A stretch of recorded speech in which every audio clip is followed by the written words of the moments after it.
All right, guys. So the world's longest string change, 2 hours. Why? I'll tell you why. This was the worst guitar string changing experience I've ever had in my life. Usually it takes me about 15, 20 minutes, half an hour tops to do the strings, clean the guitar, and whatever. This took me 2 hours. Uh, just I lost the nut. I looked for the nut for about 2 hours, and you could see the previous video.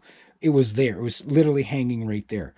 Uh, then these two popped out and I had to look for them. I don't understand. I just don't understand. But hopefully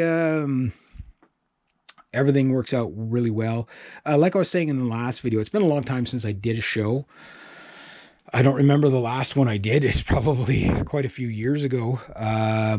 Jam nights, yeah, not that. I did one last year, and then I got to play live twice last year for like, you know, I got to play the bass for like 2 songs or 3 songs out in the front in the fresh fry. But that's not the same as doing a show. Like doing a show is really exciting for me. Um, I'm right at that point. You guys know, if you've been following the channel, about my credit card situation where I just paid it off. But now, like, there's a double bass drum pedal on it. And I'm thinking of buying other guitars and stuff like that.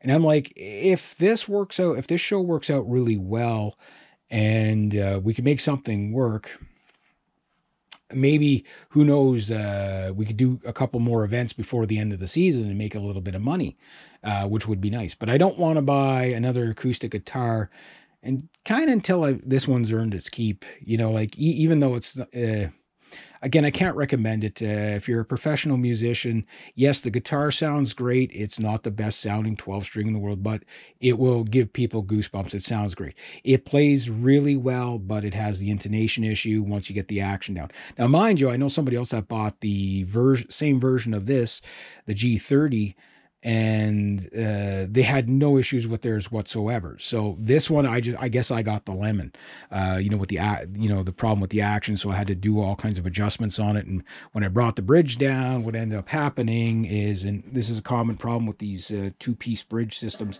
is there's probably not enough tension on the strings to push the bridge down hard enough to get the sound out of it. So this side of the bridge works, but that side doesn't. And I can't raise it up, or else I can't do the crazy things I want to do, right? So that's the downside. So playability is number one on an acoustic for me, because I don't just play chords. I do, like, really, I shred on the thing, right? So, and that's what I'm known for with the 12 strings. If you saw the show I did last year, or not the show, but the jam night I did last year, where I did my own song called Atlas, and I started shredding on this thing, you know, which the action was really high when I did that. And I was amazed I pulled it off, and I did it live. And, the way the audience were, like, it caught the audience off guard. They're like, that was crazy. That was crazy. Now, one thing, I got 30 days, right? I've got a lot of material of my own that I can throw on there. So, hey, I'm definitely going to do Atlas, because I know, but I have to do it on just this and the guitar. So, again, I don't want to be in a situation where, okay, we're kicking each other off stage. Okay, I'm going to do a bunch of songs. You go sit over there, and when I'm done, you come back up. Okay, I don't want to do that. I want us all on the stage at the same time. So we're going to have to work out the show. However, I'll follow their lead, because it's her show per se, but how much Amanda's going to be able to sing, I don't know, because she's running her shop. It's basically what she does is each year she hosts a entrepreneur thing, where small business people set up like little vendors, and they promote who they are and sell stuff and arts and crafts and all kinds of great stuff like that. It's kind of like how she closes out her season of her antique shop, right? So she might be too busy to be up on stage, but I'm hoping we can get a couple of songs with her. I'm really hoping I can get 3 or 4 songs with her myself. And Brian and her want to do duets. And I know her and Brian are more closer to musically. They tend to like the same stuff a little bit more. I'm the wild man, whatever. But I can make it work. I know I can make it work. So it's just, am I going to be playing just this instrument? I don't know if I'm going to be able to get together with Brian This guy's really neat. He drives around in a big bad Dodge with a giant blue horse in the back, and it's kind of his thing. And he's done a lot of stuff with his voice, like for commercials and stuff like that. He's an interesting character. He'll talk your ear off. Nice guy. I don't know how old he is. He's probably he's definitely older than me. I think he's probably in his 60s or whatever. And but anyway, real nice guy. What I was saying, I said I got all these instruments. We'll get together, we'll bring them, but we'll see. Like maybe my mandolin just won't mic properly, and it'd be like, okay, nah, no, that's not good enough. We'll just stick with the 12 string and the 6-string acoustics.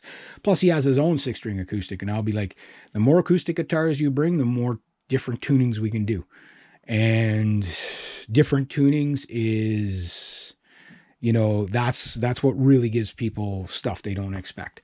But I would like to, have, like do a couple of instrumentals, just to, it's just don't have to worry about lyrics. It's just as long as they approve of the instrumentals, that kind of thing. How am I doing for time? Man, the time flies by on these. But the point is that to have the guitars ready to go, I want to make sure they stay in tune. Like if I do change the strings on the mandolin, I'll probably change them this week coming. If not, whatever's on there. But I don't think the mandolin strings are that used. They're old. They've been on the mandolin for a while, but they're not that used. So I might just go with that because there's a curse, the mandolin curse. Anybody that plays mandolin knows what I'm about to say here. Is that you change your strings just before the gig. You thought you stretched them as good as a good. The mandolin's perfectly in tune. You double check to make sure everything was stretched properly and like that. You get on the very first tune, halfway through the tune, a string goes out on you a bit because it's just not stretched enough. Violins are the same way. You got to almost play the strings for like a week before they stabilize. Every mandolin I've ever tried, I know there's going to be people that go, I've never had that issue with my mandolin. I've changed my strings 5 minutes before the gig and they never went out. Most mandolins don't do that. Most mandolins are, those strings have to be really well stretched. The 12-string guitar is not as bad, but it's like that as well, where you got 12 strings there, so it's a lot of potential for a string to stretch. Like what happens is when you're seating them, a lot of people they think they seated the string, the ball end properly, but they didn't, and they're playing, and all of a sudden, the string like literally just slacks right off because the tension jumps because they were that far off the ball or something like that. I'm pretty good at how I seat them. I usually have no problems or issues like that. But if I'm going to have that problem or issue, it's probably going to be within the first couple hours of playing it. So my goal is to keep the strings fairly fresh on this guitar, but make sure that it's tuning stable. And one of the other reasons why I'm going to tune it to C sharp is one thing that's going to do is if we are doing a song that he's doing and we're playing along with a jam track, so to speak, as well, maybe that song's a half step low, which means I'll have to I won't be able to retune the guitar, there'll be no way for me to play it. So we're going to find all that out when we get together. It's like, okay, we'll get everything together. I'll bring all my instruments. We'll see what instruments work with his system, what doesn't work. And we're going to go from there. I'll have all the tunes by that time. Probably take me, because these are country tunes. These aren't like speed metal tunes, and it's not like Periphery songs or Yngwie songs that I'm learning here. I can learn probably most of them tonight. Just remembering what song and the melodies and getting the little nuances right.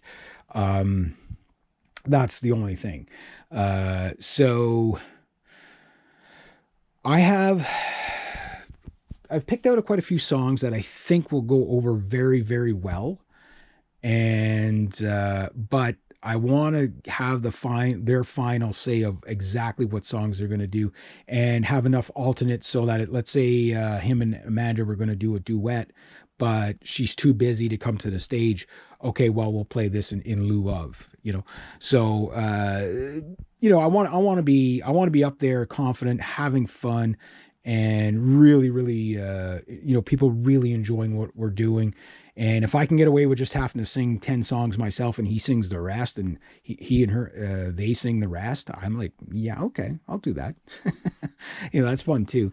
And then, but the next show I do, um, like I'm going to insist on like full acoustic stuff because I know how much people really like that.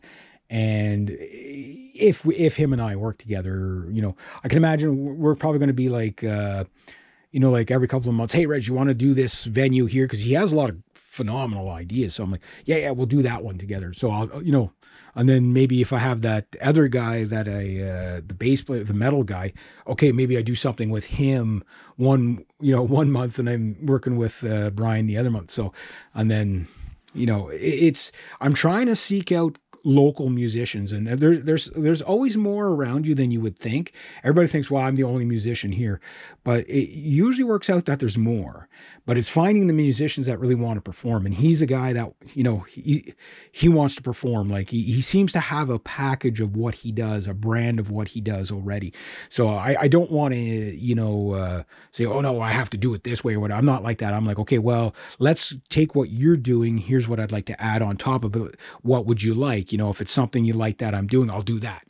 Because I've got options. You know what I mean? Like I've got the options of playing the guitar, the mandolin, the bass, you name it. I could do a whole show with just one instrument or 10.